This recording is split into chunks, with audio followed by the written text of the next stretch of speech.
And we are live. It is 5:15 p.m. Eastern, 2:15 p.m. Pacific, and welcome to another live edition podcast of NasCanucks. I'm your host, Ben, and my other host, my cousin, Doug. Geez, it feels like I am in Charlotte today. Doesn't it? It's felt like that for all week. I was like at work all day, just sweating. I don't know if you can see it. I may have a Logano line, which is turned into another driver after this weekend, that line. But Yep. yeah, it was like all like hot and just stupid. And then come home, like the 10-minute drive home, and it's like hammer down rain. I'm like, oh, okay. That was like last Friday night. As you know, last Friday I had to go pick up my sister late at night, and I had to stop for gas. And it's like 11:30, midnight, and it's still 90 degrees out, and I'm stopped for gas at this gas station that I don't normally go to, and they got like a weird subway built into the gas station. And I just felt like we stopped at a truck stop in Virginia at 4 a.m. because that's what it's just that hot, muggy, and it's just like, yep, that's what it is. So let's get to some race results. Hey, there we are. So for I don't want to call it for the first time. They keep saying for the first time this past weekend, which I call BS because for years the Truck Series would do weekends with the IRL. Texas. At multiple tracks. Okay, Texas well, is... I know Texas. Yeah, definitely Texas. I want to say California as well. But anyways. So we're at Indianapolis Motor Speedway, and on Saturday we had the IndyCar Series returning for their second race of the season, as well as Xfinity, and then we had on Sunday on the Oval, the Cup Series doing the Brickyard 400. So that was we got to see the IndyCars on the Grand Prix circuit, which you and I were talking. I don't know if they widened that circuit at all since it's been built, reconfigured at all to make it more passer friendly, because we know it was designed originally for Formula One, but put Indy cars on the track, it was great racing. Put stock cars on the track, great racing. Well, yeah, what? Even if you didn't watch any of the race, if you've seen those last 3 laps, man, just the banging and going in. I know listening to Sirius XM NASCAR radio, they had it. I believe the one morning. Pete Pistone and Mike Bagley were like, who you got? You got Allmendinger and Cindric or the field? Right? And it was like, there was back and forth. But obviously, you took the field because it was some great racing. Cindric took the first day. Well, we'll cover the IndyCar first, since it was first in the day.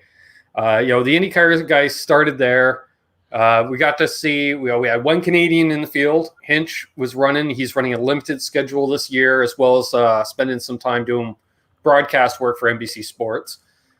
Hinch was all right. He ended up 11th on the day. He had an okay car. He played some strategy games and made some key passes on the track, and I thought he did pretty good. And wow, what a race. Scott Dixon was coming up through the field. He did his thing. Pagano was at the back, played some strategy games, got himself all of a sudden contention at the end. I was like, you're running with Hinch all day. What's going on? Yeah. Well, that's the thing with IndyCar. It's like you play that whole strategy thing, right? Like, you can say it. Even Junior almost won an IndyCar virtual race, right? So and Scott Dixon, wily veteran that he is, he won it.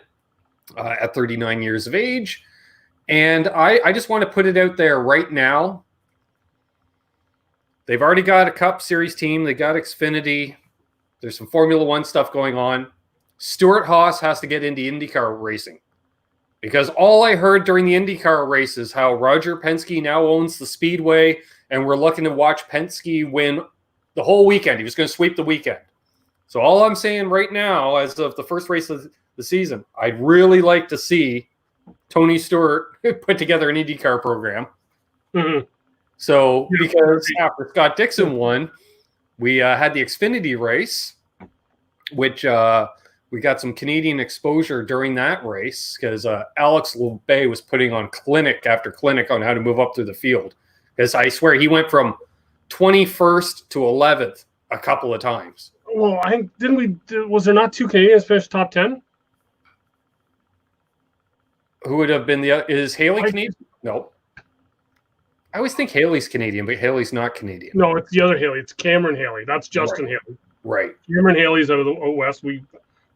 But that was the interesting thing. There was some great racing. At one point, I swear it was 7 wide on a restart going into turn 1 of the road course. But it was interesting because we got Rick Allen doing the play-by-play, and he turns to Jeff Burton and he's like, "So LeBay here is out of the Pinty series. You familiar with that?" He goes, "Oh, I know a lot about the Pinty series. I've been watching a lot of that stuff. And 1, they run a lot of road courses. And 2, there's a lot of beating and banging on short tracks. And I will tell you, it's a hard time to tell if they're on a road course or a short track the way they run out there." And I went, "Yeah, that's the Pinty series." Because I always think of Trois Rivières, Yeah. And and then Junior piped in as well. And he said, keep an eye on LeBay. He's like, you watch him. And for a guy who's driving for Mario Gosselin, a Canadian car owner, they don't have the best equipment. No. But more than competitive. And he bashed up the front end. Otherwise, I think he might have finished top 5. Yeah. Good to see you, Mark. Hey, Mark, how's it going? So in that race, Cindric won the first stage. Then we had Chase Briscoe win the second stage. And then due to a combination of late race cautions, pit strategies, this, that, and the other thing, we came down to, let's just say, if you watch the last 10 laps or at least half dozen laps, the last couple restarts, you had a 4-way battle between Cindric, Briscoe, Allmendinger, and Noah Gragson. Mm-hmm. Who knew? Noah Gragson out of nowhere just got up into that fight. And those guys, they were beating and banging much like the Pinty series, but weren't taking each other out. They were leaning heavily on each other, to say the least. Yeah. Yeah, I'm not sure now. I seen that LeBay did finish 8th. Yeah. But not too shabby. Yeah, just a lot, and a lot of names looking here, like a lot of names that they'll run the race that are not regular Xfinity names. Yeah. It was really good for that. And and Briscoe ended up taking the checkered flag. Here's a guy, because we heard the storyline multiple times how a buddy of his is a security guy at the track and offered to let him come in and kiss the yard of bricks. And he went, "No, I prefer to do it on my own." Yeah. And as he said, he goes, "Sure, it's the road course. It's not the big track, but hell, I'd run the little dirt track out there, winning at Indy. And just like his hero, Tony Stewart, he climbed that fence. And that's the other thing, that if we weren't in this pandemic, Tony would have been in that race. Yep. Right. So it would have been cool to see that. Yeah. Yeah. And a word of advice to if you win at Indy and you're going to climb the fence with your crew, spread out a few feet, because they had the whole team on that one section, and it's just a Bowen, and I'm just expecting pop rivets to start going off like firecrackers and that whole thing. Now granted, Chase was smart enough; he left his helmet on while he climbed the fence. I thought that was a smart move, although that might have not even been his choice. He might have been told, "Hey, go have fun." But so definitely an entertaining race. And then that brings us to Sunday, the main event, the Brickyard 400, which both of our predictions for the race were doing pretty good. I thought I had finally called a race win until 6 laps to go. And then that was a hard wreck Denny Hamlin took. It was funny. I'm watching how hard those wrecks were at that race, and all I could think of is, thank God for safer barrier. And then 2, oh wait, it originated here for a reason. Yeah. It all started 15 laps in, when you make an idiot move. If you can't find your pit stall, don't stop. Just keep going. Catch at the next lap, because you're gonna wreck 24-foot wide pit road. You're gonna wreck half the field. Like, it's, I don't want to go into my rant here early, but I'm going to go into my rant a little later on because, it's. But I have a rant about that. Yeah. And my rant about that is, one, I'd like to petition NASCAR to stop going to Indy until they redo pit road and widen it by at least 10 feet.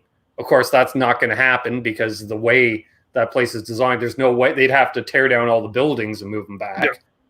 But whatever, because as a guy who spent a decade on pit crews, when I saw what happened, and it was right going to commercial break, if you watch the broadcast, that's that shot of Blaney's crew member. They had that one shot. And because it was all like, oh, blah, blah. And I don't even think the director or whoever's, doing the camera work, they didn't realize exactly, we'll just show this angle. And they ran as they went to commercial. And I almost vomited.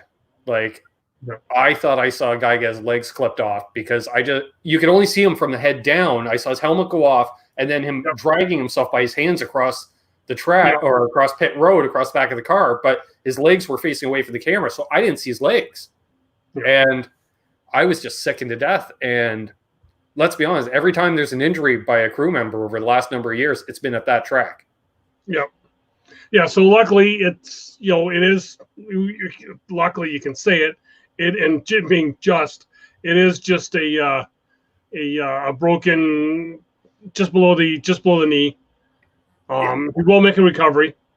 It's not a dysplasia, not anything else. It's just, it's the best outcome it could be, right, for what it is.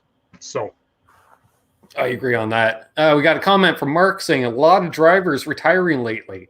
Not the ones that I want. Yes. I think what you're seeing is a combination of things. In the 90s into the early 2000s, we had a wave where it was 2 or 3 new drivers a year into the series, which is great. And that, and that could be fine because that means every 12, 15 years, you're going to have a complete rollover of drivers in the series, give or take.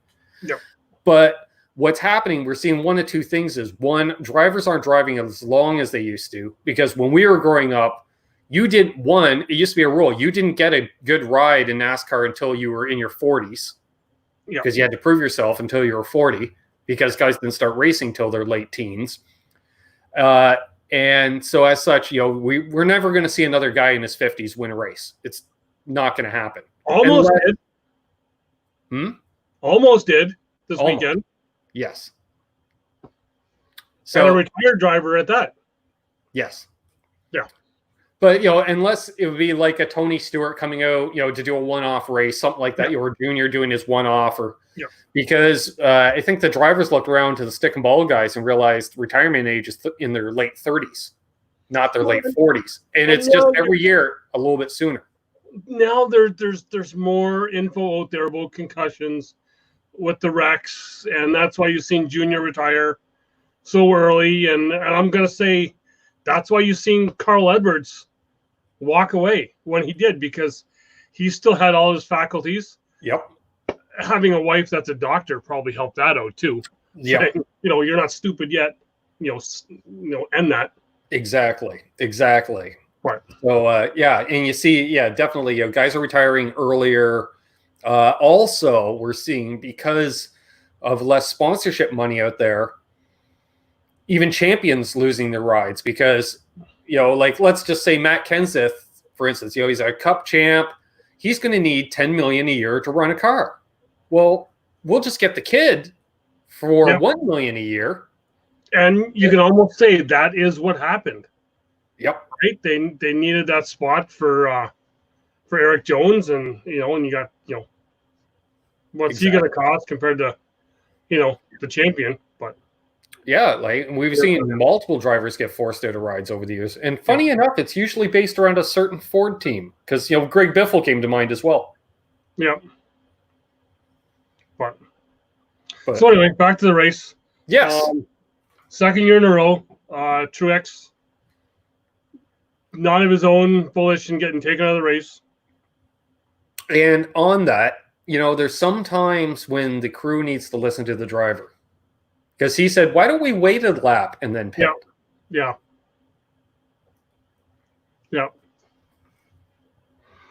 Yeah, it's it made sense because he knew it wasn't going to be a fast pit stop. They're going to have to get under the hood. Well, yeah, and their issue, spark plug wire comes off. That's let's wait that lap.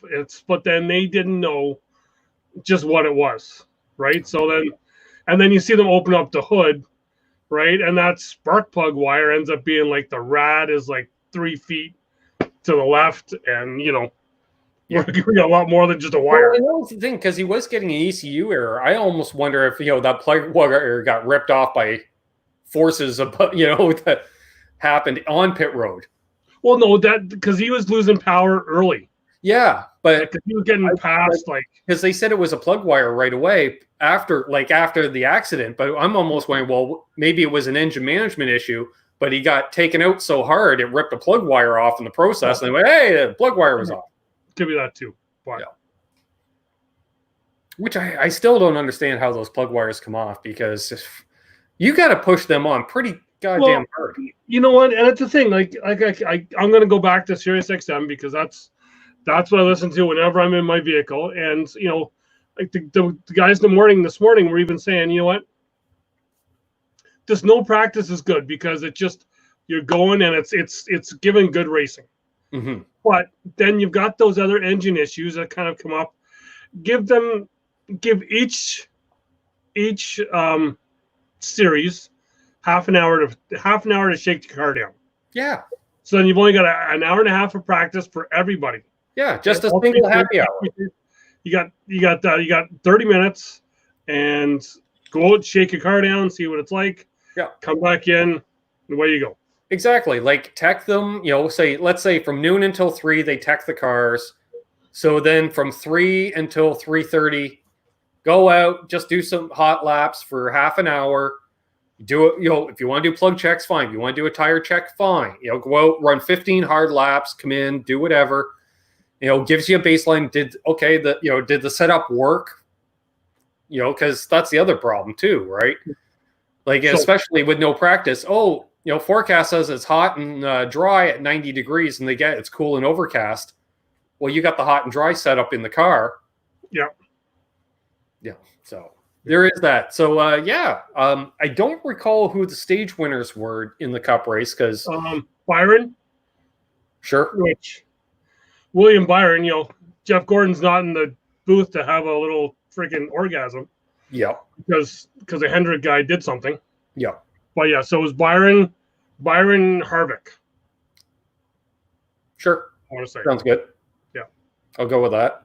So yeah, so then we had the third verse, same as the first with the last couple of races. Yep. It's the Harvick and it's the Denny and Kevin show. Yep. And and then Denny again with his strategy gets that, Harvick pits before him. Denny just masters that gas, gets enough lead that he can do his pit stop and then come out ahead of him on fresher tires. Yep. Yeah. And unfortunately, I think he kind of used up that right front in the process. Yeah. Yeah. Because it needed to last about 6 more laps. Yeah. Yeah. Which we'll get into a bit later. We've seen that issue with Denny before. But, yes, we have. Yeah. Late race heartbreak. But it's I was thinking I ended up changing my pick. I went with Denny in my pool, and I'm like, I got this. And right, but you picked Harvick on here. Yeah, I picked Harvick on here. Yeah, because I took Denny. That's right. Yeah. And it was interesting too because when the checkered flag fell, there was a little gap during the broadcast of a second or so, and all of a sudden we hear piping in that North Carolina way. Hooray for the old boys! The old boys finished 1-2. Yeah, Junior was just tickled to death. Well, and that was the thing. If I'll say it here. I can't stand Chip, but I wanted to see Matt win. Right.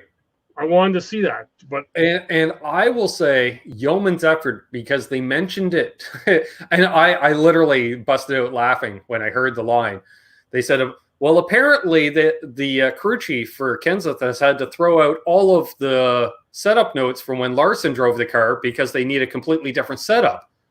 And I'm like, no kidding. Here's an FYI, folks. And I said, no kidding, because I know Larson grew up on dirt.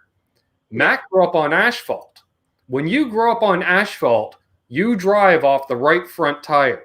That's all you're concerned about is that right front tire and how hard you can push it. On dirt, it's all about the right rear tire and how that feels. Yeah. And that's what you're driving off of. And that's why, like you remember growing up, when in the 90s, when the majority of the teams were 2-car teams, and they're like, oh, we got this new teammate and they're going to mesh so well. And I would be like 14, 15 years old. I'm like, that ain't going to work. He's dirt and that guy's asphalt. Yeah. I knew that at that time. Mm-hmm. So, yeoman's effort by that 42 team for having, like, say, such a different driver, and I'm sure there's got to be even like the crazy stuff. Like, figure, those are 2 different guys physically. So you're going to have to distribute the weight in the car different. Mm-hmm. So Harvick then goes on to win after that late race restart. Yep. So now it's like, I think they've won like 7 of the last 12. Those 2 guys, like, just crazy. So exactly. Mark's still unsure who to cheer for. Harvick. There you go. Yeah. He's competitive. He's going to win your races. You're going to be happy. So then, I guess to go into my rant here is like, like I said, that pit road accident is that guy again.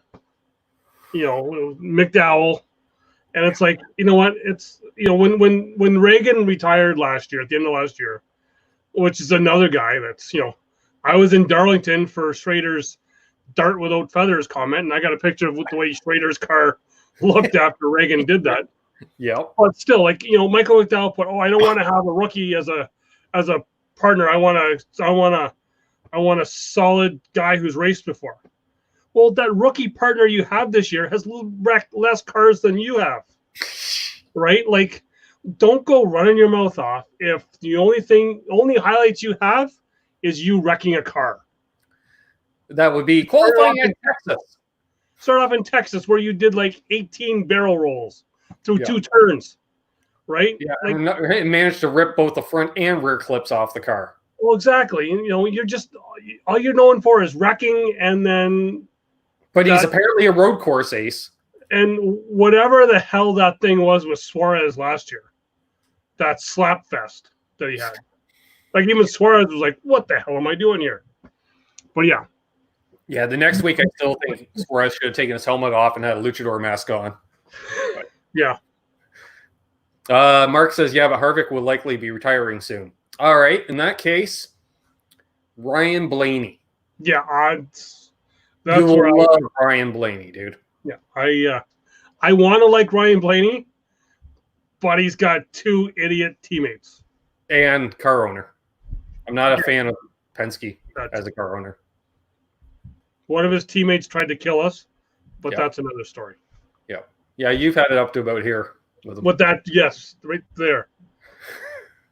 There's a reason we call that the Logano line. It doesn't matter that I flipped him off during practice 2 hours earlier that he almost killed us after that. But I think he remembered. Could have. Yep.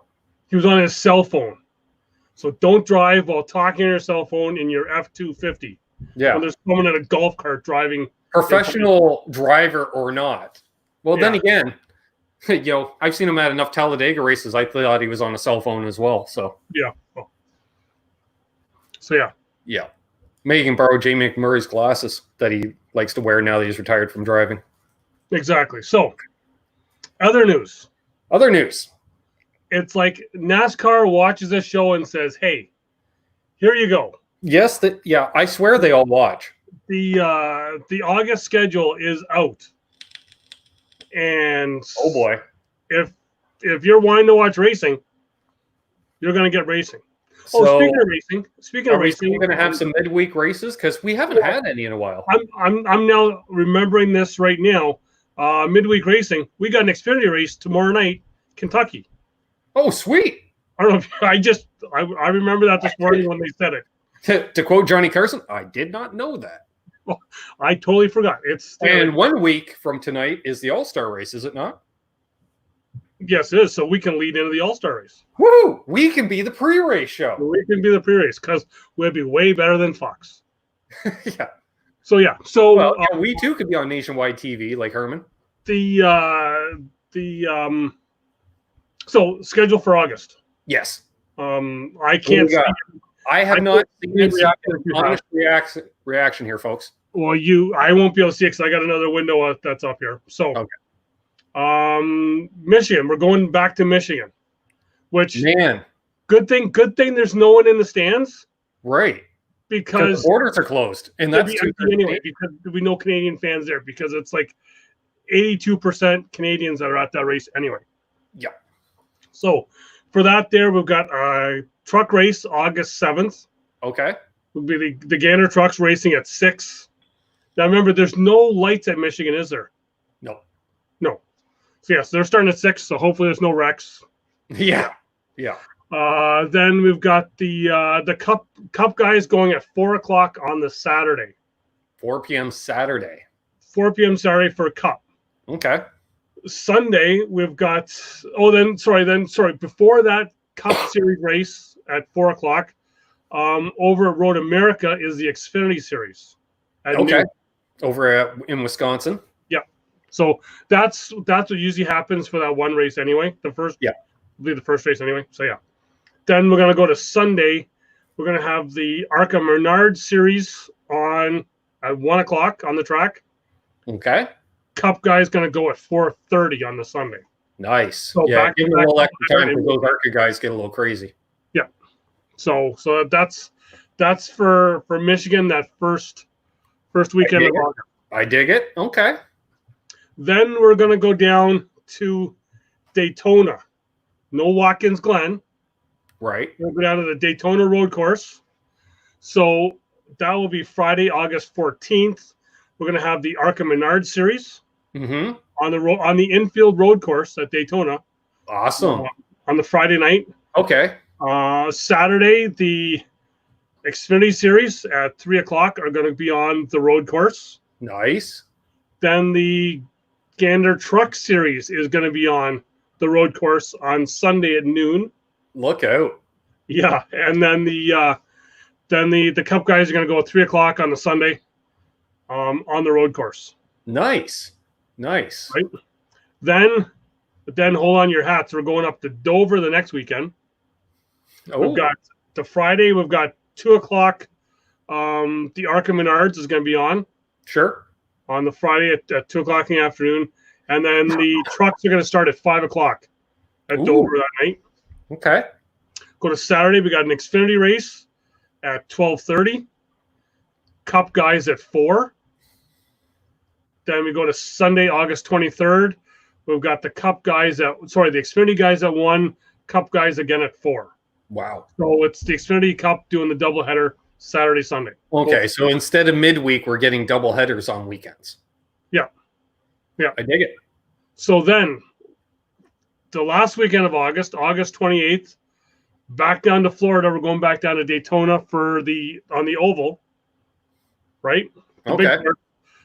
Friday night is the Xfinity Series, 7:30. Saturday at 6:00 Saturday night at Worldwide Technology Raceway. We've got the ARCA Menard Series. And where's that? I'm not sure. It's just saying it down here. I'm not exactly sure where that one is.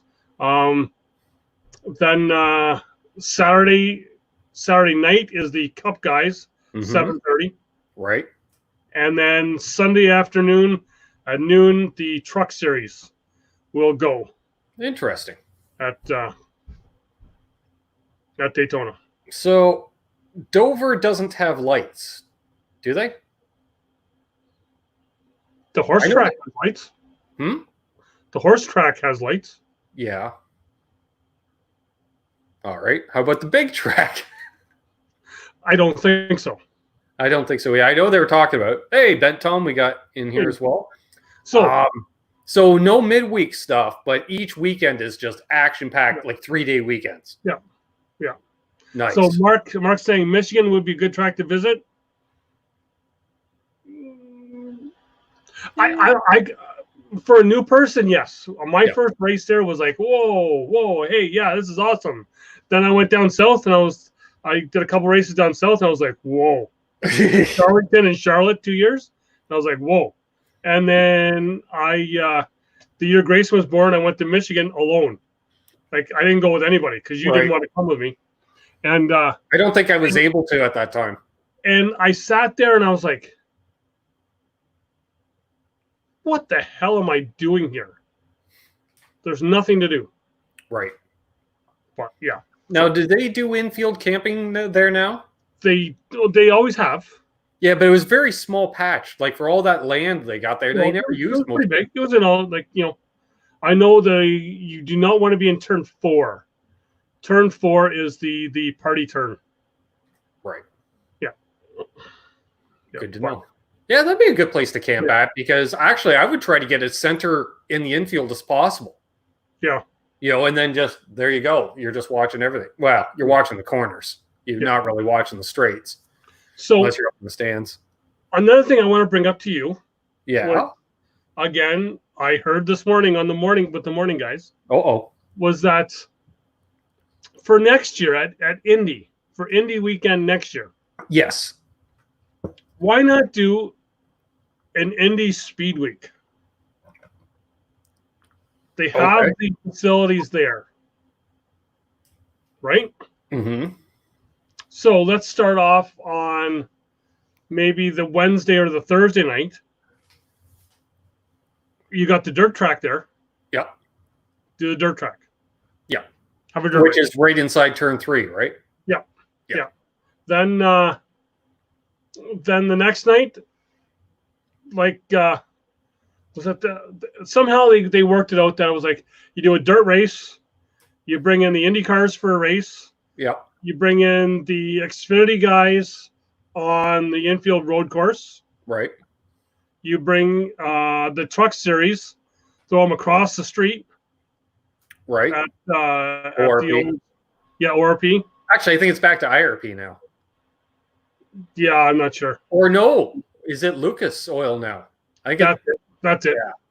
Yeah. So put the truck guys over there, then which thing you got to bring back. Put the Xfinity guys back over there for a nostalgia race. Nice. And then have the Cup guys on the big track.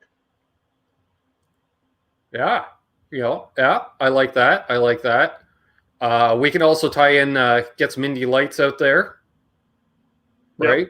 Yep. And basically we were talking off air, like, because the big thing is it's a pissing contest between IndyCar and Cup, like who gets the headline, who gets to be the main event. And like if we're doing these double header weekends, like we were saying, I said, you have Cup headline Saturday night, and then IndyCar can headline on Sunday, and they each run twice, and places like Indy, why not run the road course both run road course Saturday and both run the oval Sunday?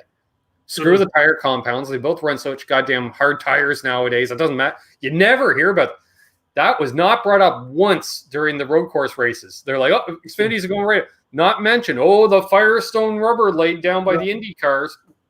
Not a word. So seeing Mark in the chat, he must know all the stuff that I've done. Says, does NASCAR ever host some barbecue pitmasters during race week? They stopped it for some reason. They were doing smoke at the track. It was like, what, it cost me, what was it, $100, I think it was? Yeah, Doug went to school the one year because I dropped him off at class, and then he forgot his cooler, so I had to show up at his class to drop off. So I could bring the meat home after you prep. So they showed the prepping for what I do. I did pork loin ribs and the butt, I believe. Yes, and those ribs were good. Yeah, they were. Because remember, everyone's like, oh, ribs, and we're like, go away. Yeah. Because for a fee, I still have my notes. Yeah. So I will. Yeah, because I remember T-Bone would keep them warm in the big barbecue up on the upper grade, off in the corner, and every once in a while would just come over and cut off a rib. Yep. So yeah, definitely. Lots of barbecue. It was put on by Myron Mixon. Right. So. Yeah, and I just remember going, I don't care, Doug. That's your thing. I don't care. Go do it. And then you came back, and then I'm like, ooh, I care. I care a lot. One thing that sucked, it was like 8 o'clock on the Saturday morning. Like, come on. Yeah. Yeah. I just remember dropping off the cooler by about 9:30 in the morning. Went, are you drunk already? And I went, yep. So on the docket, we still got a lot of stuff we were going to cover. Like, we were talking about this racing weekend, like, so much. So, new guy coming back to the track this weekend. Mm-hmm. All guys out of the car. Jimmy Johnson's back in. Yep. Apparently, he doesn't have the thing. Well, actually, we're not. Yeah, this isn't monetized. He doesn't have COVID. Not anymore, apparently. Yeah. Oh, well, apparently he never had it. But we don't know. I'm thinking Hendrick's money probably come back in for that. Yeah. Someone else for Gordon. Gordon's back in the booth. Another guy for Gordon to talk about. But yep. Oh, yeah. Well, apparently Hendrick money can get out of a 14-day quarantine, apparently. I guess. Allegedly. Yeah. Which came up with my wild idea that because to travel between countries, you have a 14-day quarantine. I say, let's bring all 3 series up to Mossport, and they can spend 2 weeks in quarantine just testing every day at the road course. And they could use the short track next door, too. Then I'd have to take 2 weeks off of work to try and get in there. Well, yeah. Well, we got an in there. We got a few ins. Yeah. So there's that. Yeah, Mark, he didn't put on the show. It was another guy. Yeah. And I just lost his name. I know that he does have an infield camping spot in Pocono. Because he was going to sell to me the one time. But yeah. So it was put on by Myron. He wasn't there. So the other thing we're going to talk about that related to this weekend was the night weekend I picked up this banner. Right, which was just a crazy weekend to begin with, because it was our first year down in Charlotte. Yeah. Speaking of which, since we got him in the chat, hey, Mark, do you have my Budweiser banner like that? Because I know I had one. It does. Yeah. Do you have mine? Just curious. So that weekend starts with us coming in and then waking up the Friday morning. Yeah, I think we got in on Thursday, right? We drove We drove through the night, got in Thursday. And woken up Friday morning by somebody walking a Clydesdale horse past our tent. Yes. Because we had the Budweiser Clydesdales there. So they were like some dude walking 2 Clydesdales past our campsite. It's like, this is going to be a weekend. Those are big horses. Yeah, because we had kept hearing like how it's such a crown jewel event. You had been once previously, but you were camping outside. Yeah, so I was there. Well, yeah, once I was there for a race once, and rain out the next time. Right. So, yeah. But not in the infield. Which there's stuff that happens in the infield. It's not what happens stays in the infield, but there is stuff that is literally unique to just the infield crowd. Yeah. We have souvenirs that are only available to us. There's events that they're public, but they're not public because they're only open to you got to have an infield pass to attend these events, whether it be driver meet and greet, like all the Coca-Cola stuff they do, like the Friday Fan Fest or whatever. Yeah. So that weekend will now be forever known as the night the suicide rate went up in Charlotte. That it did. Yeah. It was also that was the first time ever in person I've seen 2 NASCAR Cup cars weld themselves to each other. Yes, they did. Mark Martin and Ryan Newman, I believe it was. And yeah, that was also the night that you became a Clint Boyer fan, if I'm not mistaken. Nope. No, that was the year we were down with Richie. Yeah, when the cable fell down. That's what sealed the deal. Yeah. Okay. Yeah. So the first year I was wearing this shirt. I was pulling for Trevor Bain. Okay. Yeah. So that's now another story for another week. But anyway, so we Okay, so Mark doesn't have my Budweiser banner, so mine's got to be around here somewhere. Yeah. So the race, Mark Martin, Ryan Newman weld themselves together. Yep. So we get to the end of the race. Before the end though, but during the race, Denny Hamlin was having some power issues. It seemed like he was down on a cylinder. We thought it was a plug wire. We thought it was a plug wire. Yeah. So because we had the scanners, I got on Hamlin's team to find out what was up because you were busy listening to Martin doing his thing. And now it was under caution, folks. Excuse me, but a caution came out because there was a lot of cautions that night. That was a long race. No, it was a very long race. But under caution, Denny Hamlin came in, and the number 11 team, headed by, at that time, Mike Ford, they had diagnosed it was, in fact, a bad carburetor. So he went back out, caught up to the field, came back in again. They swapped the carburetor, and he did not lose a lap. Yeah. Now, caution lap there, maybe 3 minutes to run a lap under caution. No, it's less than that. Well, I'm trying to think if pit road speed's about 50 miles an hour and it's a 1.5 mile track. Yeah. So let's say 2 to 3 minutes. I'm going to say 1.5 to 2 minutes. Yeah. Okay. Well, either way, they swapped the carburetor without losing a lap. Ben Thomas, how do one weld two cars together? One guy along the wall, one guy T-boning the wall, and that friction causes them to stick together. All right. Car's going through the corner, gets into him, turns, he nosed into the wall. Yeah, and basically they met like this, and as they ran all the way through 3 and 4 like that, they sheared the noses off the car and created so much sparks and heat, which we could see, that once they came down the track, they couldn't pull them apart. They literally had 2 tow trucks on them trying to pull them apart, and I think they ended up having to use a chop saw, like a firefighter would use, to cut them apart enough to get them onto flatbeds. Yep. Which is something I've never seen Dario Franchitti or Jeff Burton do together until now. Dario Franchitti Xfinity car, no less. Yes. So so Denny swaps out that carburetor, 1.5 minutes, 2 minutes. Yep. Right. He gets back out, doesn't his lap, comes back in. He gets the lead. And he was on fire after that, we should say, too. Oh, yeah, for sure. So he gets the lead.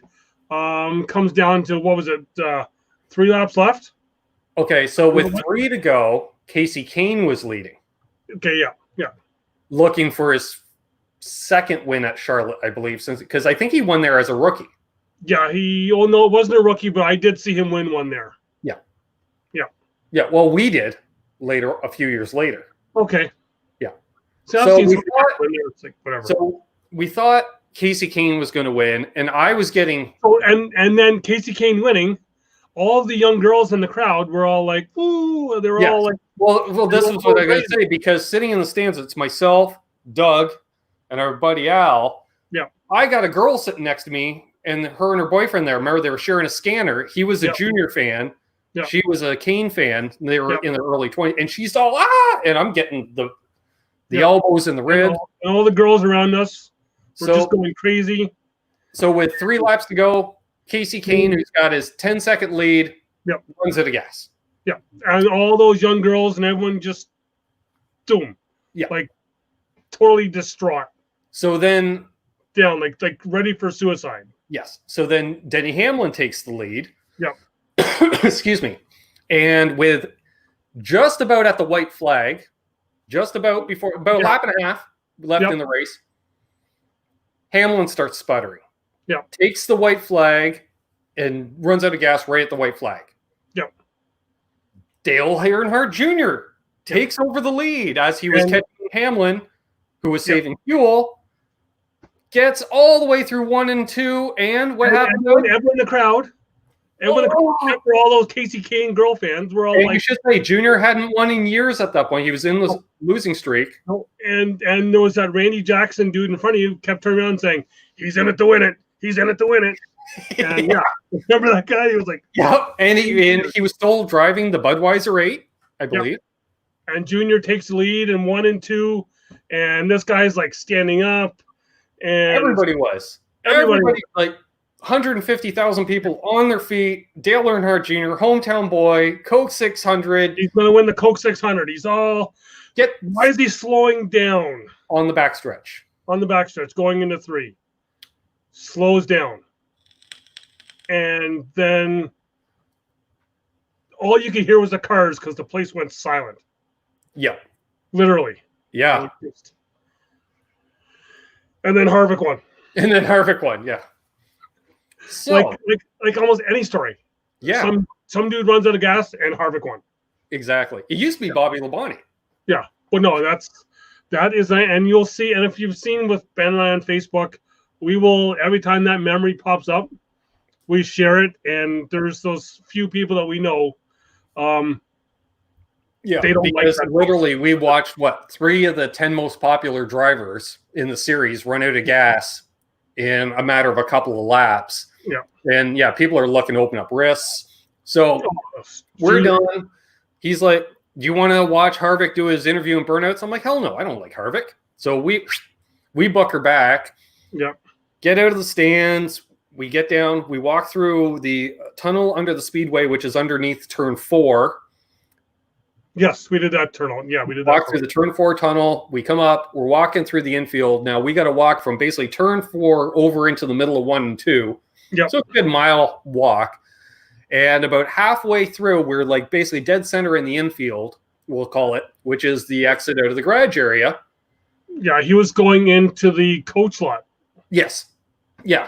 Coming out of the garage area to the coach lot. Yep. And all of a sudden, this guy picks up another gear and he's gone because he sees somebody. I don't know what's going on. I've been drinking all day. Yeah. I am not sober. I am very tired, schlepping with the cooler and stuff like that. And I walk up. Doug's about 30 feet ahead of me, and I see him talking to somebody in uniform of some kind. And we get up there. He goes, yeah, you got to meet this guy. This is my cousin Ben. He's a crew chief too. Yeah. And I look, it's Mike Ford, crew chief at the time for Denny Hamlin. Yeah. So I say, hey, how you doing? And so I said to him, I said, man, I was listening to the radio. I cannot believe you guys swapped out a carburetor without losing a lap. Well, we practice these things. I said, bullshit. You don't practice that. I know what's going on. That doesn't happen. And he said, yeah. He said, you know what the worst part is? If we didn't have to swap that carburetor, we would have won that race. But the problem is, at least at that time, now policy may have changed since then, but they always took their backup carburetor and it was always set for maximum jetting, for maximum power, maximum fuel consumption. That's the default setting, and then you trim back accordingly. The reason you don't trim back too much is, one, you don't want to starve the motor because that causes overheating issues. So it's a double-edged sword. But yeah, for set for maximum carburation and they full fuel run, definitely they would have saved 2 laps. Easy, just with different jetting. And unfortunately, and so yeah, we bonded over that. Still got the photo there. I look kind of in the photo because I'm half asleep and fucked up and this and that. But yeah, Mike Ford, good guy. And I remember saying to you, I said, this right here, this is what we heard about. The NASCAR community so well. And he said, what do you mean? I said, that guy could have told us to go fuck ourselves. This is the guy who just lost a crown jewel race on basically the last lap. But no, he took that it was about a good 5 minutes. Well, and you know what? I'm going to say that is that team mentality at that race shop. Yeah. Now that we know. Yeah. Little did we know, because 10 years later, we'll find out more. That's the way that every person that works in that race shop at JGR is like that. Because we have been told to take a hike by another team. Yes. Before. And I already pointed out last week how you suck because you lost your laptop. Yes. Yeah. And that's just my thing. Ain't it the truth? Ain't it the truth? Yeah, so, yeah. A wild night. Yeah. Mike Ford, great guy to meet up with. And And that is the segment we are going to do every week, folks. We'll talk about a memory. That was really cool. Yeah, I just remember because afterwards you were just like, that was awesome. I have no idea what you guys were talking about. Yeah. Because when we're getting into it, so did you use the 74 millimeter or the 77 mil jets? And you're like, what? Yeah. I can explain. You're like, no, you're the nuts and bolts guy. Just shut up and take the picture. Yeah. Yeah. Yeah. So yeah, really good guys. Good team. Not a fan of their driver, but hey. Because we've heard a few stories about Hamlin outside of racing that I didn't care for. Yeah. He's still a good guy. You say so. But yeah. So what else? I think we've now touched on. We pretty much covered everything. Where are we racing this coming weekend? Kentucky. Yep. All right. Do we know all what's happening at that track? We know the Cup guys are running. Yeah, the Cup guys are running. Probably Xfinity. Let me pull up on the trusty. Not be a Googler, but we got July 9th. Tomorrow night. Tomorrow night we have the Shady Rays 200 for the Xfinity. Did you say the Shitty Race 200? Huh? Did you say the Shitty Race 200? The Shady Rays 200. Oh, Shady Rays. Okay. Shady Rays. That sounds like a car lot. You just avoid. Yeah. Well, you never know. Like, come on. Like, the Brickyard was the hand sanitizer 400 this year. Well, because Big Machine Vodka is now doing Big Machine hand sanitizer. Like every other thing. Yeah. That's right. Quentin James' home state. Oh, dear Lord. Yeah. And then July the 10th is the Elsco 300. Okay, so that's on the Friday night. Okay, so that is Xfinity. So I'm kind of what I'm serious about, but looking at the Xfinity. So it must be trucks tomorrow night. Xfinity is tomorrow night. So that is Xfinity doubleheader. Thursday, Friday. Okay. The Gander Truck Series is going to go Saturday at 6:00. Nice. In the evening, and the Cup guys will then go 2:30 on Sunday afternoon. You know, the way they're compressing these schedules and such, the Truck Series, they might accidentally run more races this year. It won't be a condensed season because they only run 16 races to start with. Mm-hmm. Great stuff. Well, sir, we already went overtime. I think we'll save that other thing that we had discussed that I brought down here. We'll leave that for next week. Okay, yeah. Because you have another podcast to do in 52 minutes. Yeah. So before I also have to cook dinner before that. Who you got? Yes, at Kentucky. Ooh, good question. 1.5 mile track. You're going to let me pick first this week? Yeah, because I don't think you're going to pick my guy. Yeah, I'm going to take Truex. Pick. Yeah, I'll take Truex. I meant to say my pick. What I was going to do.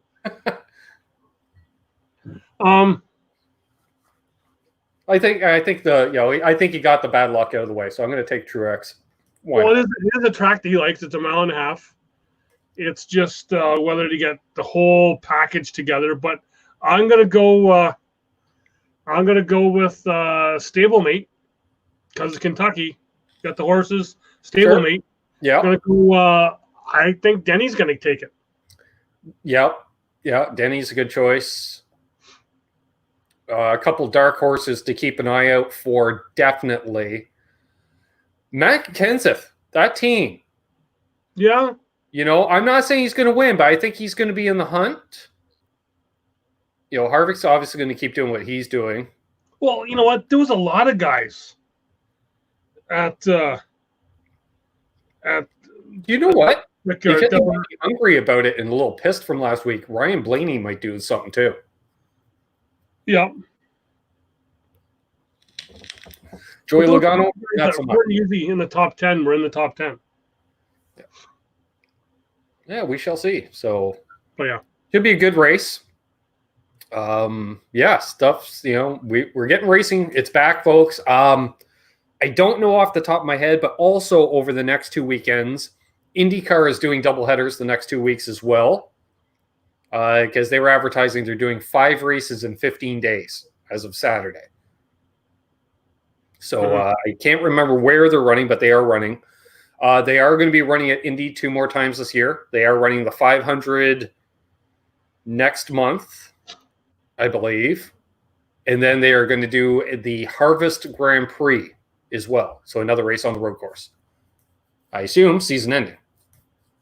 So, yeah, which they should do anyways. That series should be running there a few times a year. Yeah. Like, why not do the Indy 500 and then, I don't know, the Labor Day 250 or something. They used to do that. If you look in the record books, hell, when they first started, that was the only track they ran. The whole series ran there. Yeah. And it was like 4 races a year. That was the series, and they ran all of them at Indy. So there we are. And just a reminder, back on Fox this weekend. Yes, for the last time this year. So Fox this weekend, and then Wednesday for the All-Star race. And then we're back to, and I forget who said it now. I heard it again on NasCar radio that back to, for the new fans, is the Boomhauer of NASCAR, Dale Earnhardt. Yes, with Dale Jr. Dale Jr. All right, we got one last question here before we wrap up. Mark asks, what do you guys think of Austin Dillon as a driver to cheer for? There it is. Well, I've seen him win a race. I've seen him win 2 races. I've seen him win a race too. Yeah, I've seen him win a dirt race. And I can say I've met both of them, and I prefer his brother. Yeah. I've been in victory lane for his Coke 600 win. Yep. None of my pictures turned out, but I was in victory lane for his Coke 600 win. Yep. But not a fan. I'm hit and miss. There's other drivers I dislike more. Yeah. But I like his dad as a driver. I was always a fan of Mark Dillon as a driver. Mike was actually, and he's a cool guy. We got to meet him at RCR as well. So there's because we pulled up in the parking lot and he was coming out. Yeah, like, okay, which way do we go to the race shop? Oh, it's over there. Oh, hey, yeah, thanks. Hey, wasn't that Mike Dillon? That's right, because you asked, and then you looked at me, you're like, wasn't that? I'm like, yes, it was. And you're like, nah. Because you could tell he was in a hurry. Yeah, he was rushing. He was going from the cup shop to the Xfinity across the street. Yeah. Across the street. But yeah. Well, there we are. Well, wow, we went well over this week. Well, we are. Nice. It is what it is. It is what it is. Just like NASCAR, we've been going into overtime a lot lately. Yeah. And we aren't doing it due to weather. So we don't delay due to lightning. My internet seemed to hold up for this entire show, which has been a bonus because I forgot to mention that before we went live. Just keep going if I freeze up. But hey, we got lucky. I know. I don't know. Something happened. I think I'm on the 5G now here, so I should be cooking with gas. Nice. All the time. So yeah. So I got to do like the guys did at Poco the other weekend. I got to get tear off, and I got to go for the get ready for the next show. I guess you can call it. Damn straight. Yep. Mark says he's cheered for RCR for years. It's a bit difficult to change. Well, in that case, who the hell are their other drivers? Reddick is a good young guy. Tyler Reddick. There you go. Yeah, cheer for Tyler Reddick. Yeah. He's driving the 8? Yes. I think. Right. Yeah. Well, I don't even know who the hell drives for that team anymore. I just know Dylan drives for them. Yeah. Well, there we are. So there we are, folks. If you haven't already. Next week, I'll go to another thing, and I'll talk about Core of the Joy and him being stroke race. If you want to go there, that's fine with me. We'll see. So until next time, folks, he's Doug. I'm Ben. Thanks for watching NasCanucks.